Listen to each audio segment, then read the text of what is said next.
Hi hello welcome to day news channel. Hi sir, ఎలా ఉన్నారు? బాగున్నామండి, మీరు బాగున్నారా? నేను బాగున్నాను సార్. మొదటగా కంగ్రాచులేషన్స్ సార్. టీఎస్ఆర్టీసీ గౌరవ అధ్యక్షులుగా స్వచ్ఛందంగా టీఎస్ఆర్టీసీ రిటైర్డ్ ఉద్యోగస్తులు మిమ్మల్ని ఏకగ్రీవంగా ఎన్నుకోవడం అనేది చాలా సంతోషకరమైన విషయం sir. Congratulations sir once again. మీ అందరి ప్రేమ అభిమానాలు సార్. ఈరోజు టీఎస్ఆర్టీసీ రిటైర్డ్ ఉద్యోగస్తులందరూ కలిసి ఒక పక్క రాష్ట్ర ప్రభుత్వం ఉండగా మాకు తెలిసి మీరు టీఆర్ఎస్ పార్టీలో చాలా చురుకుగా ఉండేవారు. ఈరోజు మీ ప్రభుత్వం అనేది లేనప్పటికీ కూడా, రాష్ట్రంలో కాంగ్రెస్ ప్రభుత్వం ఉన్నప్పటికీ కూడా ఈ టీఎస్ఆర్టీసీ ఉద్యోగస్తులు కాంగ్రెస్ ప్రభుత్వం ఉన్నప్పటికీ కూడా, మీ ప్రభుత్వం లేనప్పటికీ కూడా మిమ్మల్ని నమ్మి ఈరోజు ఒక గౌరవ అధ్యక్షులుగా మిమ్మల్ని ఎన్నుకోవడం అనేది చాలా హర్షించదగ్గ విషయం సార్. అంటే ఇందులో మీ వద్ద ఉన్నటువంటి క్వాలిటీస్ కానీ వారు ఏవైతే గమనించుకున్నారో మిమ్మల్ని నియమించుకోవడం జరిగింది సార్.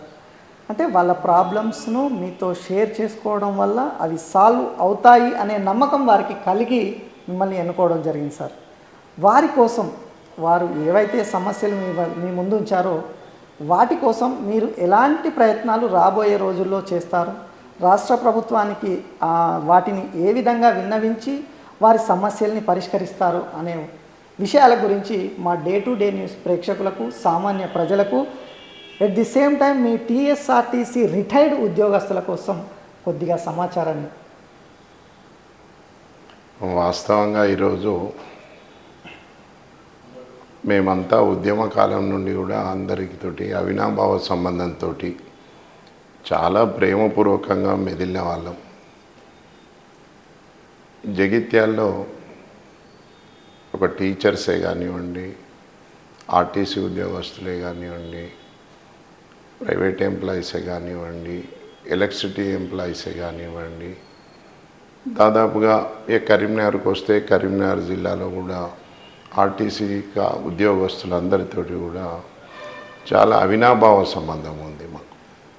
ఉద్యమ కాలంలో వీళ్ళు చేసిన పాత్ర, వాళ్ళు ఉద్యమానికి చేసిన ఏదైతే సేవలు ఉన్నాయో, ఉద్యమంలో పోరాడిన విధానం ఉందో అది చాలా గొప్పది. సో ఇవాళ వీళ్ళందరికీ నమ్మకం ఏం కలిగిందంటే, రమణారావు అనే వ్యక్తి ఒక ఉద్యమకారుడు, ఒక పోరాటం చేయగలుగుతాడు ఒక సబ్జెక్టు మీద ఒక పద్ధతిగా. అంటే ఇవాళ రేపు మనం రాజకీయాలలో చూస్తున్నాం కదా, అంటే అన్పార్లమెంటరీ లాంగ్వేజ్, అంటే మన స్థాయికి దిగజారిపోయి ఏది పడుతుంది మాట్లాడడం, నోటికి వచ్చింది మాట్లాడడం, ఒకరు కులం అని, ఒకరు మతం అని, ఒకరు ప్రాంతం అని. అది కాకుండా వాస్తవంగా ఈరోజు సమస్యల మీద అవగాహన తీసుకొని ఎవరితోటైతే అవి సాల్వ్ అవుతాయి, ఎంతవరకు సాల్వ్ అవుతాయి. మనకు 100 సమస్యలు ఉంటాయి, సమస్యలు లేని వాళ్ళే లేరు ఈరోజు. ప్రతి ఒక్కరికి ఒక సమస్య ఉండేనే ఉంటాయి. కానీ అందులో ఉండే కొన్ని ముఖ్యమైన జెన్యూన్ సమస్యలు, వాటిని ఏ విధంగా పరిష్కరించాలనేది మా యొక్క మెయిన్ ఆబ్జెక్ట్. సో ఈ ఆబ్జెక్ట్లో నా పాత్ర ఉంటుందని గ్రహించి 5 జిల్లాల ఉద్యోగస్తులు, వాస్తవంగా ఏంటంటే ఇదేదో రాజకీయ ఉద్యోగం కాదు, ఒక రాజకీయమైన పోస్టు కాదు, దీనికి ఏం సంబంధించింది కాదు. ఒక మనిషికి మనిషి మనసు కలిసిన ఇది ఒక సంబంధం. 100% సార్. దీని విధంగానే ఇందులోనే ముందుకు పోయి వాళ్ళ కష్ట సుఖాలు కొద్దిగా మిగతా వాళ్ళకంటే ఎక్కువ తెలిసిన వ్యక్తిగా వాళ్ళందరూ నన్ను గుర్తించి, సరే రమణారావు గారు ఎప్పుడైనా మా వెనుక ఉంటారని భావించినట్టున్నారు. అలాగని రాజకీయాల్లో ఎవరు శాశ్వతంగా అధికారంలో ఉండరు. ఈరోజు రాజకీయాల్లో వచ్చేది ఎందుకు, అల్టిమేట్గా ప్రజలకు సేవ చేస్తేందుకు. నాకేం సొంత ఎజెండా ఉండదు, వాళ్ళకేం సొంత ఎజెండా ఉండదు, ఎవరికేముండదు. సో ఆ విధంగా వాళ్ళు ఆలోచించి ఈ నిర్ణయం తీసుకుంటారని అనుకుంటున్నాను. ఇంకా వాళ్ళ సమస్యలంటే మరీ ఎంత దారుణం అంటే ఇక్కడ ఏమైపోయింది, ఎంతసేపు నోరున్నోంది రాజ్యం అయిపోయింది. ఎవరైతే ఒక అబద్ధాన్ని కానీ ఒక అవసరాన్ని కానీ పదే పదే అంటే 10 మందికి వినొచ్చే విధంగా ఒక అంటే సాఫ్ట్ నేచర్గా కాకుండా ఒక అక్వర్డ్ నేచర్గా మాట్లాడినప్పుడే ప్రజల దృష్టికి పోతుంది, నాయకుల దృష్టికి పోతుంది. ఇక్కడ పాపం వల్ల ఆర్టీసీ కార్మికులు వాళ్ళ సర్వీస్ అంతా కూడా చాలా పేదరికంలా తక్కువ జీతంతో, ఇప్పుడు కొద్దిగా జీతాలు పెరిగినాయి, చాలా పేదరికంలో చాలా కష్టపడుతూ, అంటే మీరు అంటే మీకు ఈ జనరేషన్ కాబట్టి ముందు తరం అంటే మీకు తెలియదు, రోడ్లు ఉండేటివి కాదు, ఒక మంచినీళ్ళు దొరికేటివి కాదు, ఒక ఛాయ్ దొరికేది కాదు. ఒక టైరు పంచర్ అయిందంటే దాన్ని లావట్టి చేసి ఎత్తుకుపోయి ఒక 20-30 కిలోమీటర్లు పోతే కానీ ఆ టైర్ పంచర్ చేసే కొట్టు ఉండేది కాదు. ఇన్ని కష్టాలు భరించుకుంటూ వాళ్ళు మళ్ళీ మీరు ముఖ్యంగా మీరు చూసిరో లేదో ఈరోజు ఇప్పుడు అంతా మంచిగా సొఫాస్టికేటెడ్ బస్సెస్ వచ్చినాయి. ఇంతకుముందు అలా లేవు, ఆ రోడ్లు అలాగ లేవు, బస్సులు అలాగ లేవు. ఒక డ్రైవర్ పాపం ఒక్క ఫీటు పక్కకు జరపాలంటే ఇట్లా 2 రౌండ్లు స్టీరింగ్ తిప్పాల్సి వస్తుంది. దాంతో ఎంత చెస్ట్ మీద పెయిన్ పడుతుండే. ఈ తిప్పడంలో ఏ కొద్దిగా ఇటెవరన్నా అడ్డం వచ్చారు అనుకోరు మళ్ళీ వెంటనే ఇటు తిప్పాలి. అంటే ఈ చర్య అనేది అది చాలా టెక్నికల్గా సెన్సిటివ్గా అంటే నైపుణ్యంతో చేసే పని. అది మనం అనుకుంటాం చూసేవాళ్ళం ఏం లేదు ఇటు తిప్పుతుండని, కానీ అది ఆ అక్యురసీ ఆ టైమింగ్ అనేది చాలా ఇంపార్టెంట్. మరి అంత కష్టపడి ఈరోజు వాళ్ళు రిటైర్మెంట్ 30 ఏళ్ళు సర్వీస్ చేసి వస్తే 30 ఏళ్ళ సర్వీస్ తర్వాత కూడా నాకు తెలిసి ఇందాకనే మీటింగ్లో చెప్పినారు ఒక 2500 రూపాయల పెన్షన్ ఇస్తున్నట్టు. అంటే అది ఎంత దారుణం చెప్పురు. ఒక 30 ఏళ్ళు ఒక సంస్థ కొరకు, ఒక ప్రజల కొరకు వాళ్ళ ప్రాణాన్ని పణంగా పెట్టి వాళ్ళ ఆరోగ్యాలు ఇబ్బంది పడి వాళ్ళ కుటుంబాలను వదిలిపెట్టి రాత్రనక పగలనక ఎండనక వాననక ఇప్పుడు మన సొసైటీలో ఒక 3-4 ఉన్నాయి. పోలీస్ వ్యవస్థ ఒకటి, మిలిటరీ వ్యవస్థ ఒకటి, ఆర్టీసీ వ్యవస్థ ఒకటి, మున్సిపల్ వ్యవస్థ ఒకటి, ఫైర్ వ్యవస్థ ఒకటి. ఇట్లా ఇవన్నీ ఏంటంటే ఎమర్జెన్సీ బేస్డ్. వీళ్ళకు పాపం పండుగ పబ్బము లీవ్స్ అనేటి పేరుకు కాగితం మీదనే ఉంటాయి, కానీ అవి ఎప్పుడు వాళ్ళకి అవసరం పడతాయి, వాళ్ళు ఎప్పుడు సర్వీస్కి వెళ్ళాలనేది ఎవరికి తెలియదు. అవసరాన్ని బట్టి వాళ్ళు డ్యూటీకి వెళ్ళాల్సిందే. సో ఈ విధంగా ఇంత కష్టపడి వాళ్ళు వస్తే వాళ్ళకు వచ్చే పెన్షన్ 2500 అంటే మీరు చూస్తున్నారు. మనం ఓల్డ్ ఏజ్ పెన్షన్ కూడా 2000 ఇస్తున్నాం ఈరోజు. దాని మీద చూసుకుంటే ఇది లెక్కనే కాదు.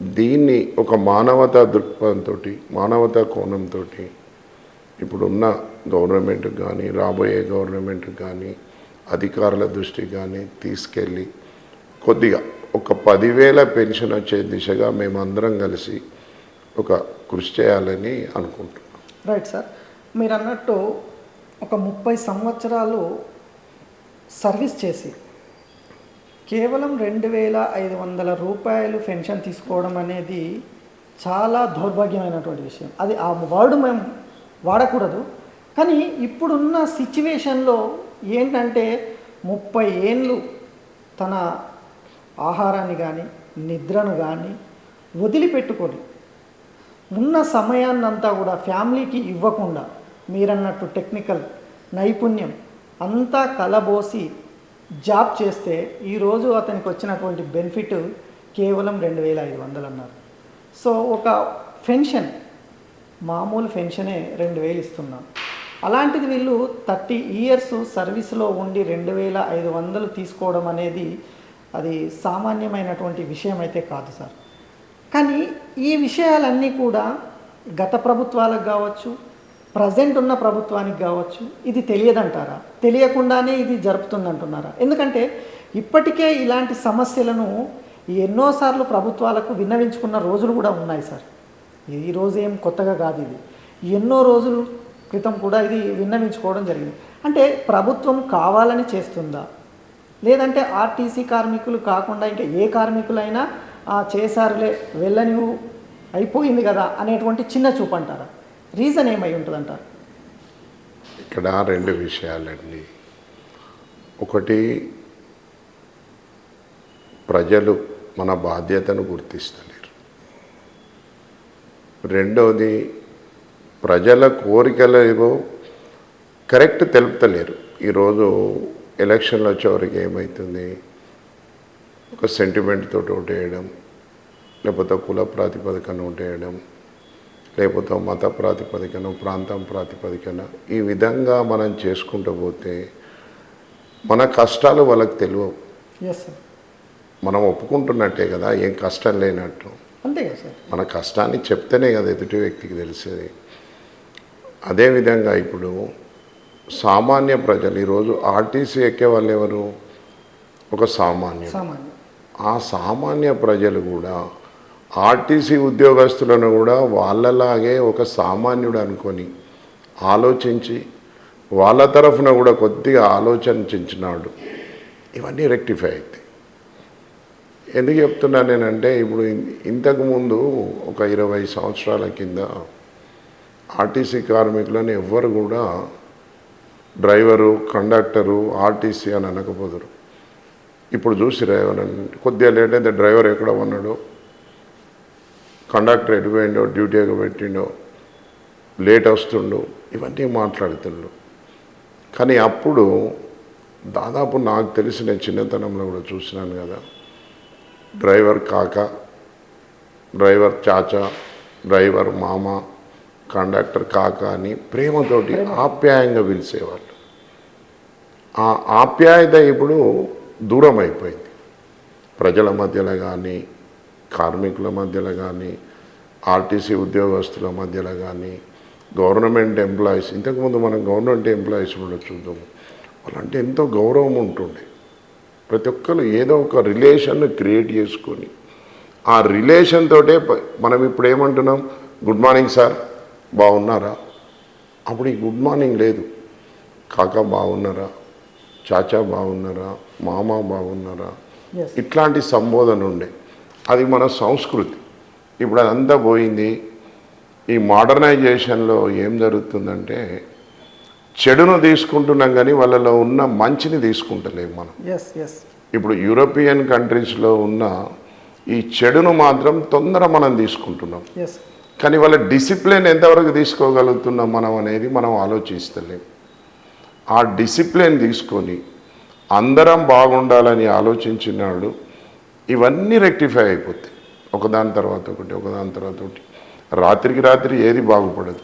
ఇప్పుడు ఇందాక మీరు అన్నట్టు గత ప్రభుత్వాలు ఆలోచించినారు, వీళ్ళు ఆలోచించారంటే అది వాళ్ళకు గుండెకు హత్తుకునే విధంగా చెప్పలేకపోయినరా, లేకపోతే వాళ్ళకి ఆలోచించే సమయం లేదా, ఒత్తిడిలో ఉన్నారా, లేకపోతే వాళ్ళకి ఏదైనా ఇబ్బందులు ఉన్నాయా మనకు తెలియదు. కానీ మన ప్రయత్నం మాత్రం మనం చెయ్యాలి కదా.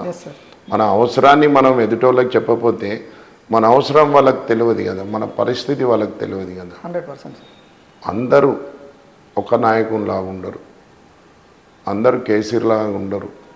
ఇప్పుడు కేసీఆర్ గారు ఉన్నారు, ఎన్నో పార్టీలు ఉన్నాయి, ఎన్నో చెప్పుకుంటారు.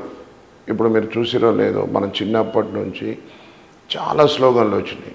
జై జవాన్, జై కిసాన్, గరీబీ హటావ్, రోటీ కపడా మకాన్. మరి ఏదొక్కటి సాల్వ్ అయింది ఇందులో?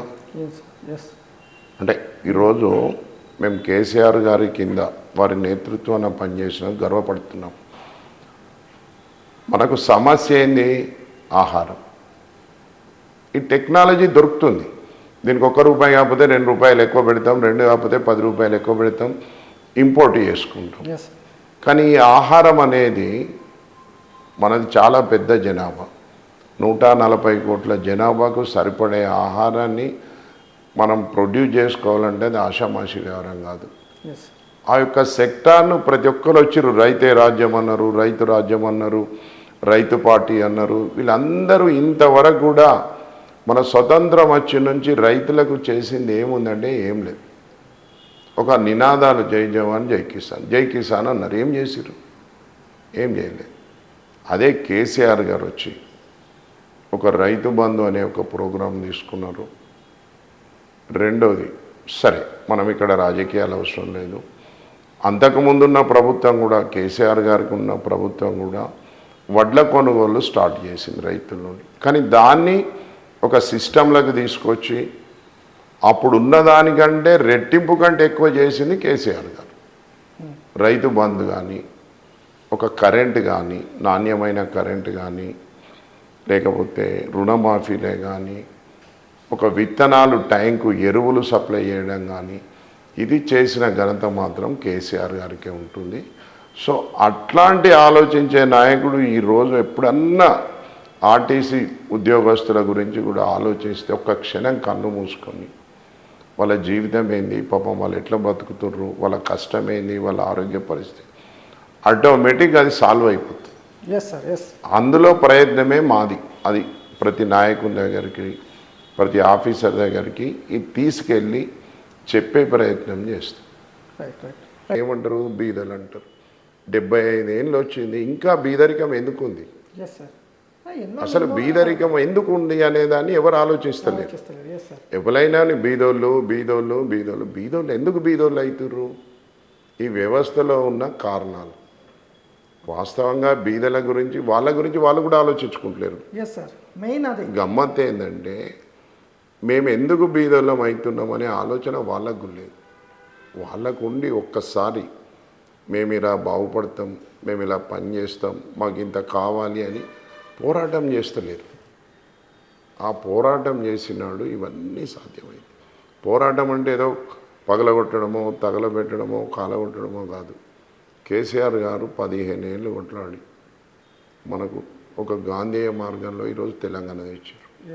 అట్లే ప్రతిదీ మనం ఒక ఎక్స్ప్రెషన్, మనకేం కావాలి, మనం ఏం చేస్తున్నాం, మనం ఏం చేస్తున్నాం, మనకి ఎక్కడ సపోర్ట్ దొరుకుతలేదు. ఆ ఒక్క పబ్లిక్లో ఉన్న ఎక్స్ప్రెషన్ ఏదైతుందో అది బయటికి రావడం లేదు. ఈరోజు ఎక్కడోళ్ళు భయపడిపోతున్నారు, హరరైజ్ అయిపోతున్నారు.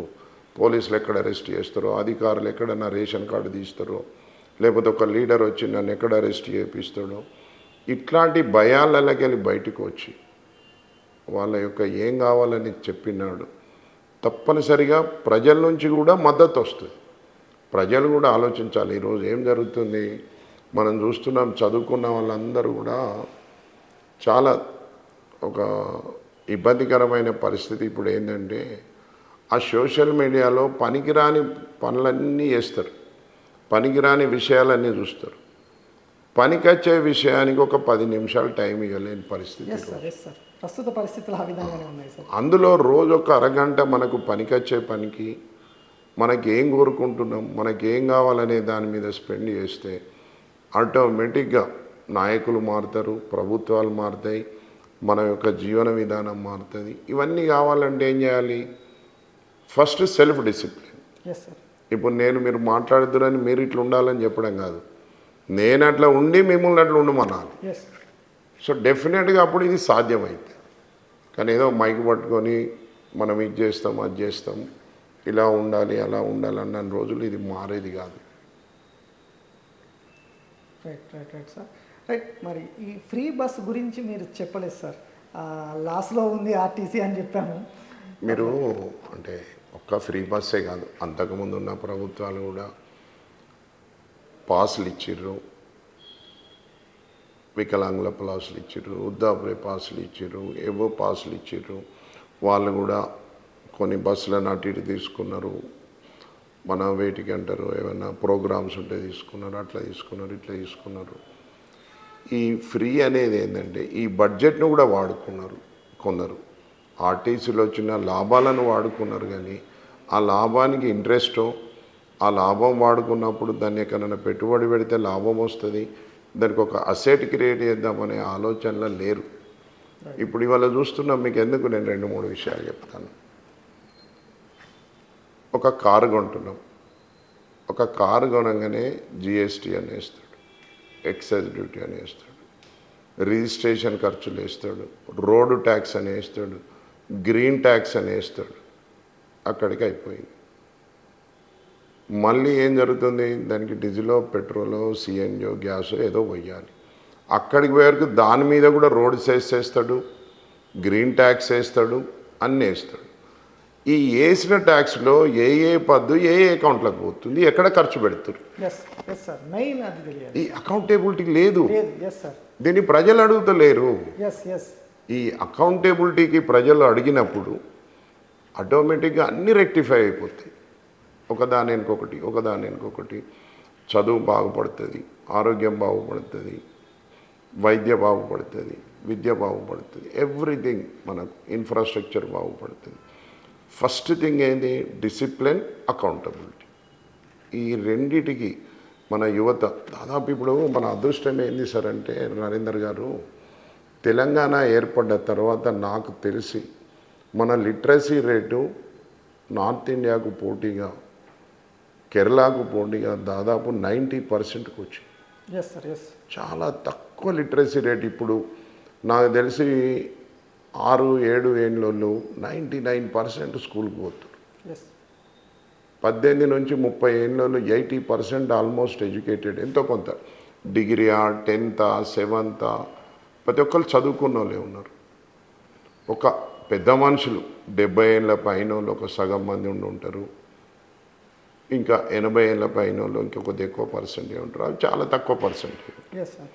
సో ఆల్మోస్ట్ 90% లిటరసీ ఉన్న తెలంగాణలో మనకి ఏం కావాలనేది మనకే అవగాహన లేదు.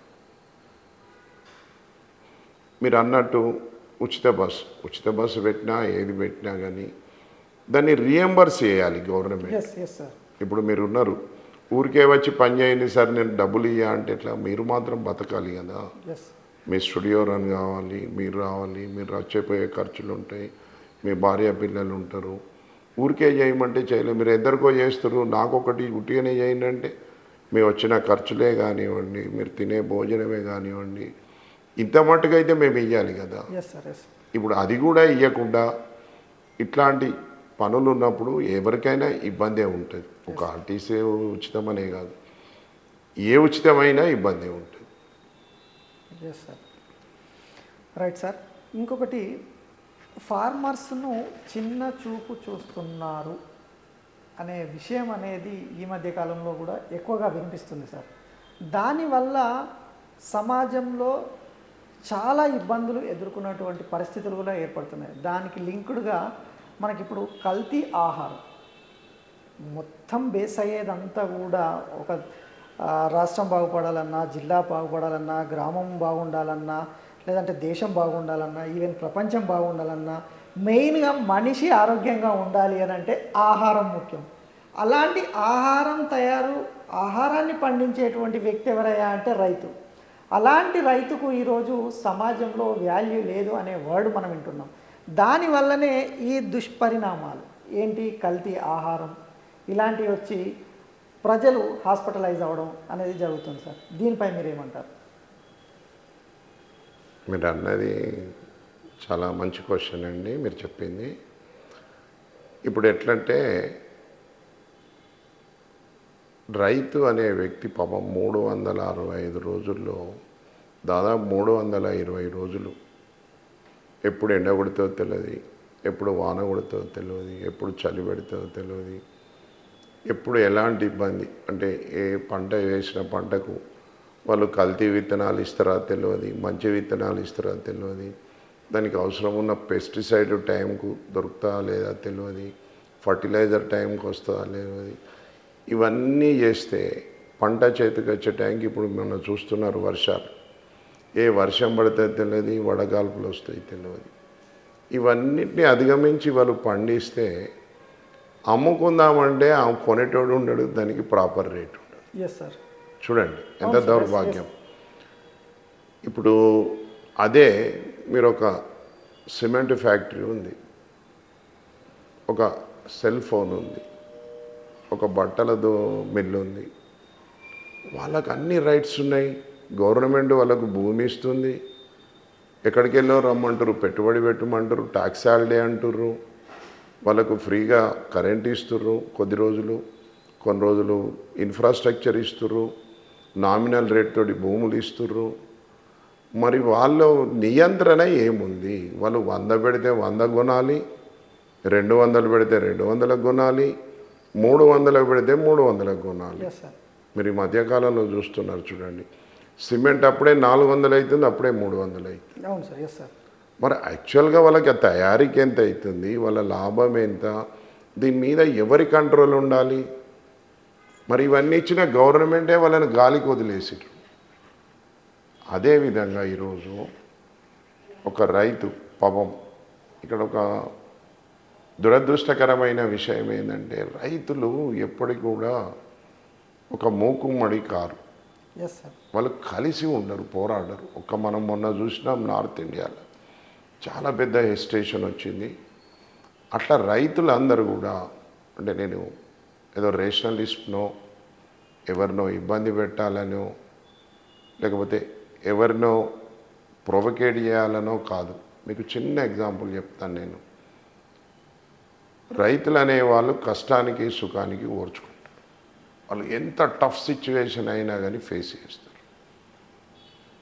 ఒక్క సంవత్సరం ఒక 2 పంటలు గోధుమలు కానీ వరి కానీ వాళ్ళ మందం వాళ్ళు పండించుకొని మిగతా ప్రొడక్షన్ ఆఫ్ చేస్తే మరి ఈరోజు భారతదేశం పరిస్థితి ఏంటి? ఒక 2 పంటలు, ఎక్కువ కాదు. మీరు అన్నట్టు ఈ కెమెరాలు కొనుక్కుంటాం, సెల్ ఫోన్లు కొనుక్కుంటాం, ఈ కార్లు కొనుక్కుంటాం, ఆ రాకెట్లు కొనుక్కుంటాం, డబ్బు ₹1 ఎక్కువ పెడతాం, తక్కువ పెడతాం. మరి ఫుడ్ గ్రెయిన్స్ ఎక్కడికి వెళ్ళి రావాలి? వస్తాయి. ఇప్పుడు ఇక్కడ ఇంకో ఆర్గ్యుమెంట్ కూడా ఉంది. ఇప్పుడు మనకు ఇండియాకు అమెరికాకు ఉన్న విభేదమే అది. వాళ్ళకి ఎక్సెస్ అయిన ఫుడ్ గ్రెయిన్స్ను మనకు సప్లై తీసుకోవాలి. వాళ్ళకి ఎక్సెస్ అయిన ఫుడ్ గ్రెయిన్స్ ఏదో రేటుకి ఇస్తారు, వాడికి పారేసేది. వాడు కింద పడేసానికి ₹1 వచ్చినా ఎక్కువని. అంతే. మనం కష్టపడేదానికి ₹10 విలువకు 10 వస్తే మనకు విలువ ఇక్కడ. కానీ వాళ్ళకు ₹1 వచ్చినా ఎక్కువని. ఆ రూపాయికే చూస్తారు. కానీ ఆ రూపాయికి పంపేటప్పుడు ఆ దినుసుల్లో అందులో వాళ్ళు ఏం చేసి పంపుతుర్రు, ఎట్లాంటివి పంపుతుర్రు, రేపు మన భారతదేశాన్ని ఏం చేయగలుగుతారు అనే ఆలోచన కూడా ఉండాలి.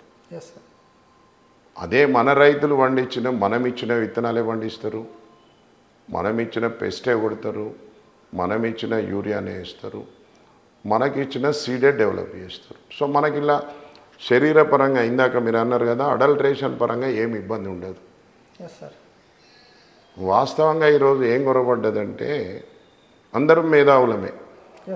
ఇందాక నేను చెప్పినట్టు 90% లిటరసీ ఉంది. అసలు మనిషి బతకాలంటే ఆరోగ్యంగా ఉండాలి. ఫస్ట్ ఆరోగ్యంగా ఉండాలంటే ఏం చేయాలి? ఒక కల్తీ లేని ఆహారాన్ని మనం కోరుకోవాలి. కానీ ఎన్నో ఎలక్షన్లు వస్తున్నాయి. ఎప్పుడన్నా ఒక ప్రజలు కానీ ఒక నాయకుడు కానీ మా కాన్స్టిట్యున్సీలో మా ఏరియాలో ఒక కల్తీ లేకుండా చేస్తా అని ఒక ఉపన్యాసం చెప్పిన నాయకుడు లేడు, అడిగిన ప్రజలు కూడా లేరు. గమ్మత్ ఏంటంటే, అంటే నీ ఆరోగ్యం నీకు పట్టలేకపోతే మరి నాయకుడు మాత్రం ఏం చేస్తాడు? ఇప్పుడు నాయకుడు వచ్చి నీ ఆరోగ్యాన్ని బాగు చేస్తాడు, నీ ఆరోగ్యాన్ని ఎవడు అడిగినా నువ్వే అంటున్నావు. సో అందుకనే ప్రజల్లో చైతన్యం రావాలి.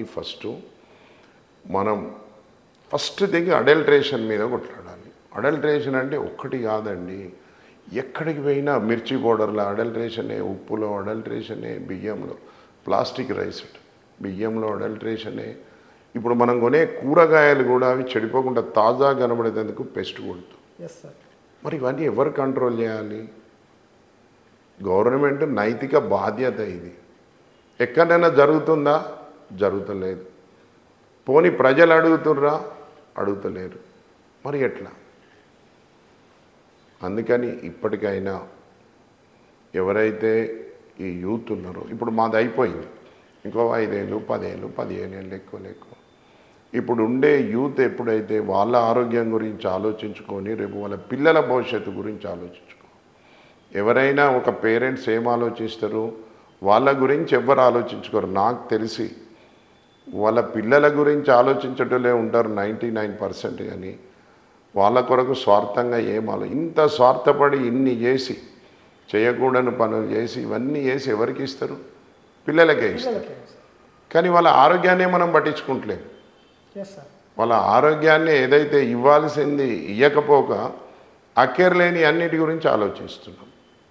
మరి ఈ ఆలోచన విధానం మారి సొసైటీలో అందరూ ముందుకు వస్తే డెఫినెట్గా ఈరోజు ఇప్పటికే మనం ప్రపంచంతో పోటీ పడుతున్నాం. ప్రపంచంలో భారతదేశం ఎంతో దూరంలో లేదు, త్వరలో నెంబర్ 1 పొజిషన్లో ఉంటాం మనం. సార్ నెక్స్ట్, నార్మల్గా మీరు ఇందాక అన్నట్టు రైతుల పరిస్థితి ఏ విధంగా మారిందంటే ధర తన నిర్ణయించడం అనేది తన చేతుల్లో లేకుండా అయిపోయింది సార్. సో దానివల్ల ఏమవుతుందంటే రియల్ ఎస్టేట్ అనే దందాకు వెళ్ళిపోవడం జరుగుతుంది రైతులు అనేవారు.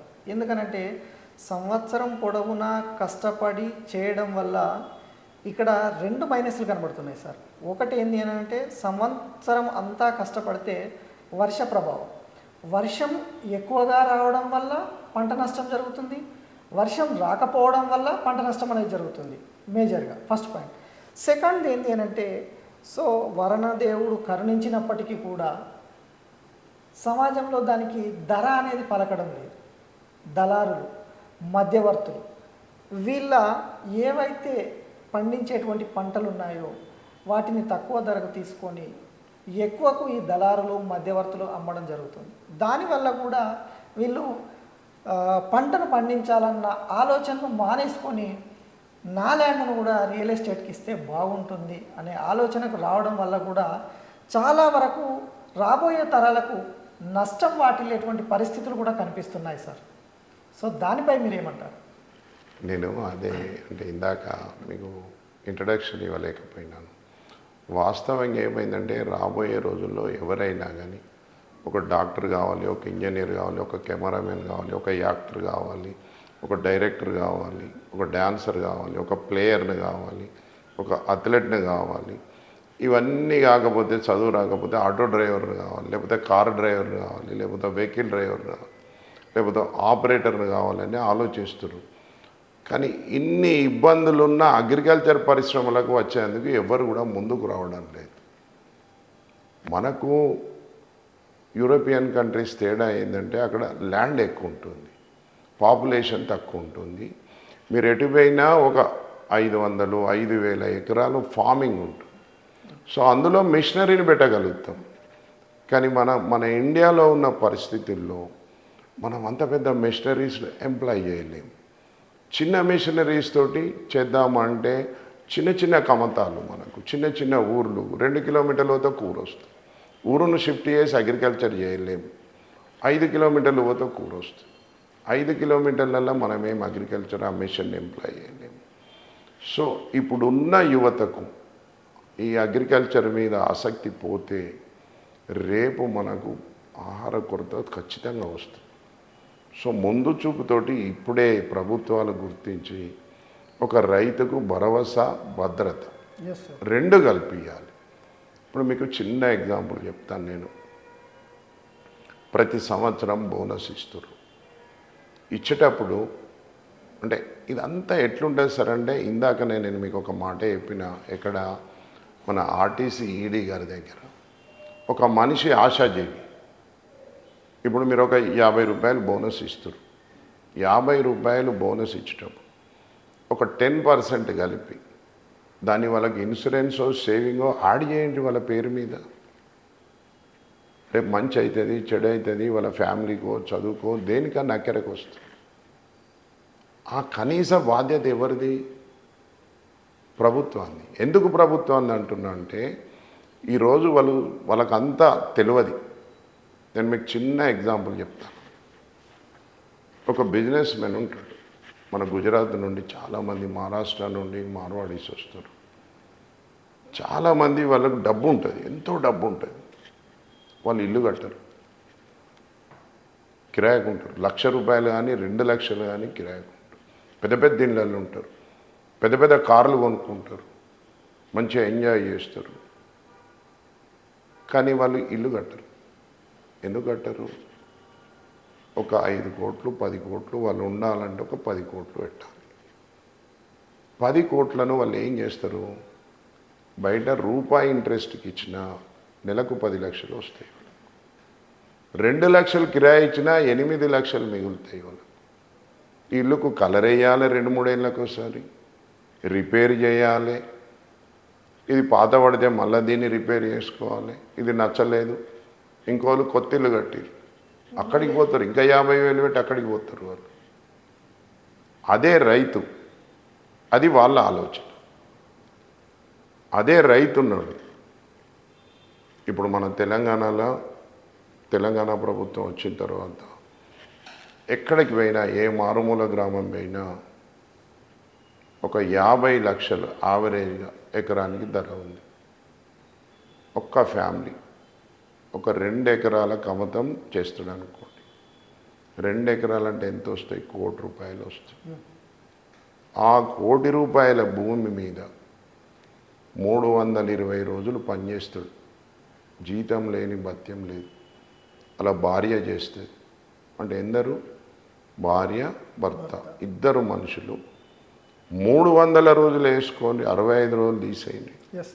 300 రోజులు ఒక ఇద్దరు మనుషులు రాత్రనక పగలనక వాళ్ళు పని చేస్తే వాళ్ళ కనీస వేతనం రోజొక 500 600 వేసుకున్నా కానీ నెలకు 30,000 ఇద్దరు పొత్తులు.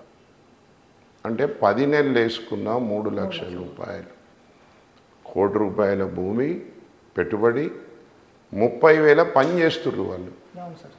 వాళ్ళకి అంతా 30,000 కంటే ఎక్కువ మిగిలిది. మళ్ళీ 30,000 పెట్టుబడి పెట్టి ఈ రిస్క్ అంతా తీసుకొని ఇంత వ్యవసాయం చేసి సమాజంలో రైతు అనే చిన్న చూపు పడి ఇవన్నీ భరిస్తూ కూడా వాళ్ళకి ఏమొస్తుంది చెప్పండి? ప్రతి ఒక్కరు కొట్లాడటం లేదు సమాజంలో. నాకు కావాలి, నాకు కావాలి, నాకు 1,00,000 రూపాయలు 1,10,000 జీతం కావాలంటారు, 1,50,000 2 లక్షలు కావాలంటారు, చిన్న జీబు ఉన్నాడు పెద్ద జీబు కావాలంటాడు. కానీ మరి రైతు ఏం అడుగుతుండు? పాపం ఏం అడుగుతలేడు. టైంకు మందులు ఇయ్యండి, నా పంటకు నాకు 4 పైసలు మిగిలే పైసలు ఇయ్యండి, నాకు ఒక భద్రత కల్పియండి అని అంటుండు. కానీ అది ఇంతవరకు ఎవరైనా చేయగలిగిరా? ఒక్క కేసీఆర్ తప్ప ఇండిపెండెంట్ ఇండియాలో ఈ 75 ఏళ్ళ చరిత్రలో, స్వతంత్ర భారతదేశ చరిత్రలో ఒకడే ఒక వ్యక్తి కేసీఆర్. అందుకు మనం అందరం కూడా గర్వపడుతున్నాం ఈరోజు తెలంగాణ వ్యక్తి అయినందుకు. దీన్ని ఆదర్శంగా తీసుకొని ఇప్పుడు పిఎం కిసాన్ కూడా మన నరేంద్ర మోదీ గారు ఇంట్రడ్యూస్ చేసినారు. అంటే ఒక్క కేసీఆర్ గారు ఒక తెలంగాణకే కాదు మొత్తం భారతదేశానికి ఈరోజు రైతులకు సేవ చేసి మేలు చేసే ఒక పథకాన్ని తీసుకొచ్చి 10 మందిలో దీన్ని ఆలోచింపజేసారు. మరి ఇదంతా రావాలంటే రైతుల కష్టాలు తెలుసుకునే నాయకుడు రావాలి. అదేవిధంగా ఈ రైతుల గురించి కూడా మనం ఒక మంచి మనసుతోటి సమాజంలో ఉన్న ప్రతి బాధ్యత గల వ్యక్తి కూడా ఆలోచించాలి.